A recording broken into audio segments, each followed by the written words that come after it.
A turma do fundão avacalhando o CPMI. Patriotário que passou meses na prisão, voltando a xingar o STF e sendo preso de novo. Deputado com celular na mão, fabricando videozinho o dia inteiro.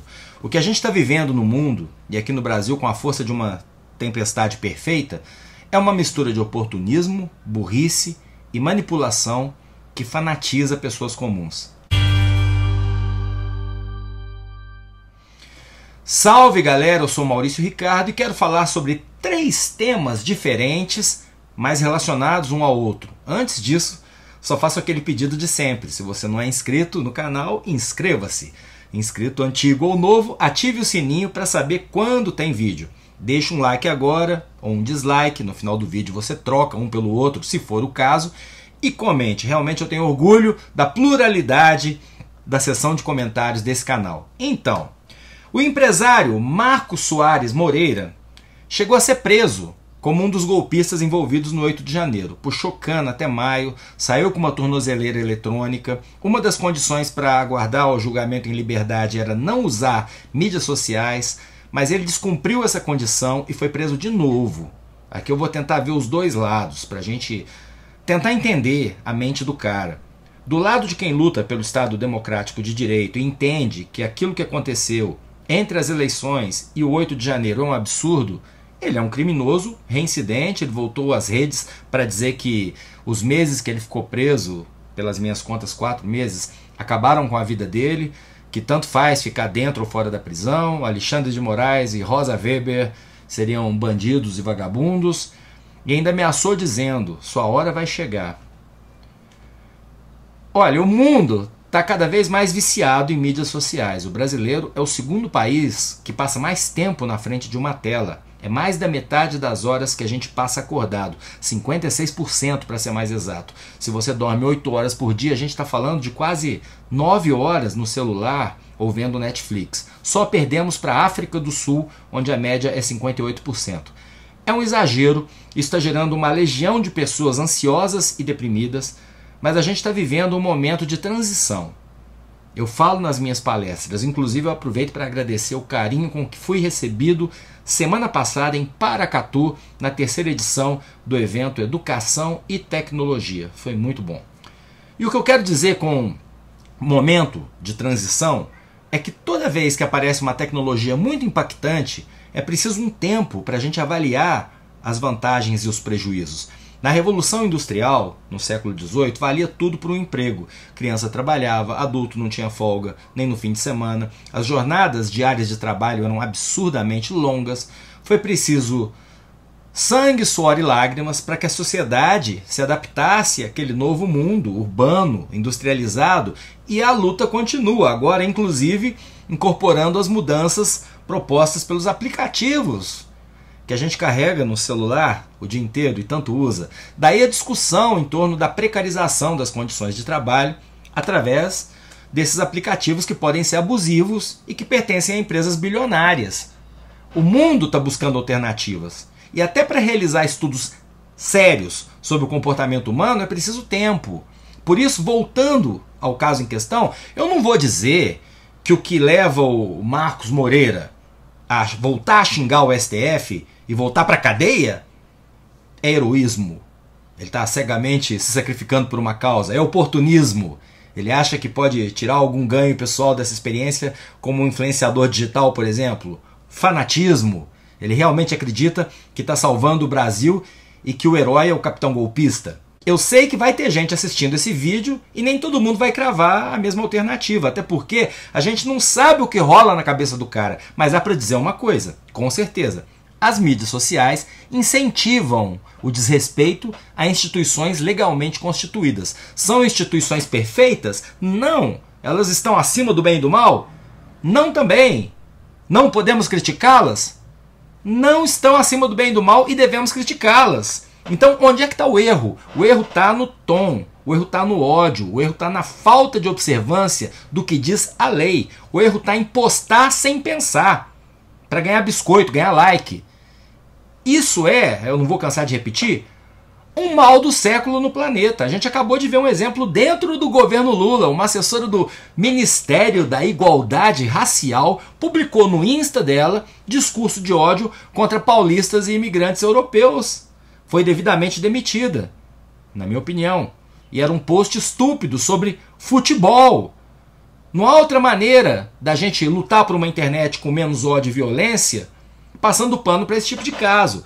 Então fica para reflexão o estranho caso do bolsonarista que quis voltar para a prisão, enriquecido com o caso da assessora do Ministério da Igualdade Racial que publicou discurso xenófobo. Não confunda com racismo, porque racismo reverso não existe, ela foi xenófoba.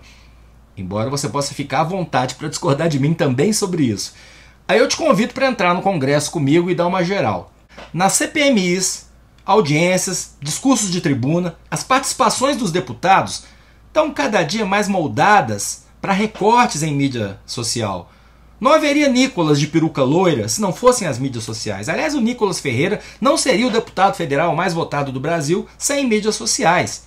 A imagem que eu usei na thumb mostra o embate patético entre dois especialistas dessa linguagem. Janones, que talvez tenha virado votos suficientes para garantir a vitória do Lula usando discurso sensacionalista na rede, copiando o que os outros já faziam na extrema-direita, o Janones sendo filmado pela Carla Zambelli, que tentava arrancar dele alguma reação para ela fazer VT, videozinho para a rede dela.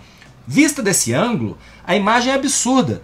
E se você não achar que é absurda, você já normalizou o absurdo. Tudo bem que o Janones é dessa linha, ou pelo menos foi durante a campanha passada. A extrema-direita é especialista nisso, inclusive a Zambelli. Mas é inimaginável um deputado com a câmera enfiada na cara do outro provocando. Lembrando que isso começa justamente com o Bolsonaro, que não tinha câmera ainda em celular, mas que usou e abusou do deboche, da grosseria, da provocação, tanto como deputado, como, mais tarde, já na era das mídias sociais, como presidente. Eu pergunto, tá certo trabalhar no Congresso Nacional com o celular na mão? Tá certo manipular imagens oficiais da TV Senado, por exemplo, para criar recortes que distorcem a realidade? Eu não tenho resposta ainda. Me parece errado, mas qual a solução? A gente está falando de WhatsApp, de Twitter, de Insta. São meios que atingem a maioria do eleitorado brasileiro. Num mundo perfeito, a melhor ferramenta para conter excessos seria o senso ético de cada parlamentar. Seria a própria casa fazendo valer suas normas de conduta. Mas estamos muito longe disso. O que me leva ao terceiro e último aspecto desse tema que eu gostaria de citar no vídeo. A turma do fundão. Eu já tenho falado aqui, falei no meu último vídeo, dos absurdos que a tropa de choque de defesa dos golpistas tem aprontado na CPMI do 8 de janeiro. Eles riem alto, eles insultam quem está falando, eles fazem de tudo para desestabilizar o adversário, para interromper a linha de raciocínio dele, para boicotar a atuação do parlamentar. E não acontece nada, nada. Falei ontem, o deputado Abílio Brunini chegou a ser expulso da sessão e fica só nisso. Eu pergunto, um cara que perturba uma oitiva com um general ex-ministro da República, a ponto de fazer essa oitiva ser interrompida, não tem que ser punido seriamente? Isso vai terminar como?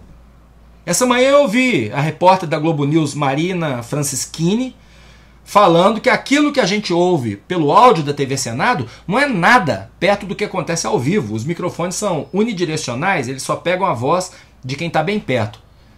Pelo que a Marina disse, quando um parlamentar da situação pega o microfone, o barulho é imenso, a turma do fundão ferve, fica difícil articular um raciocínio. Detalhe, segundo a repórter, é muito pior quando se trata de uma parlamentar, de uma mulher. É mais do que fazer oposição, é mais do que usar a internet para fazer marketing político. É mais que uma legislatura formada por gente despreparada e rasa. Chega ao ponto de virar uma distorção do papel do congressista. Ninguém se ouve. Não se ouvindo, não existem mais grandes e proveitosos debates. E o que pode ser feito? Recolher o celular na portaria, como algumas escolas fazem? Não. Tem que fazer valer o regimento das casas. Mas nem isso, eles são corporativistas, se protegem, não punem ninguém. E é ótimo eu fazer essa crítica até para explicar para os fundamentalistas. Não é porque isso está acontecendo que temos que fechar o Congresso. Não, a discussão política é para ver se a gente conscientiza quem está lá ou para a gente se conscientizar como eleitores. É a gente que povoa aquelas 3 casas, inclusive o STF, no momento em que quem nomeia o ministro é o presidente eleito.